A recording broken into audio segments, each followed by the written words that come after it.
Sydney हमले का इल्जाम पाकिस्तान पर लगाने वाला भारत खुद मुलविस निकला। सिडनी हमले के मुल्जिमान का ताल्लुक भारत से है। नवीद अकरम के साथी ने तस्दीक कर दी। मुल्जिमान का ताल्लुक भारत और नवीद अकरम की वालिदा का ताल्लुक इटली से है। वाज़ेह हो गया कि गुज़िश्ता रात से सिडनी हमले पर भारतीय क्यों चीखों पुकार कर रहे थे। सिडनी वाक़े पर भारतीयों की परेशानी और झूठ सब कुछ आया हो गया।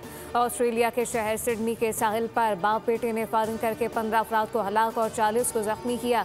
पुलिस के मुताबिक जवाबी कार्रवाई में एक हमलावर मारा गया। हलाक हमलावर की शनाख्त 50 साल साजिद अकरम, जबकि जख्मी हमलावर की शनाख्त 24 साल के नवीद अकरम के नाम से हुई। हमलावर के पास 10 साल से असलहे का लाइसेंस मौजूद था और वो एक गन क्लब का कारकुन था। जबकि ऑस्ट्रेलियाई हुकूमत का आज यौम शोक का ऐलान, सरकारी इमारतों पर कौमी परचम से निगो।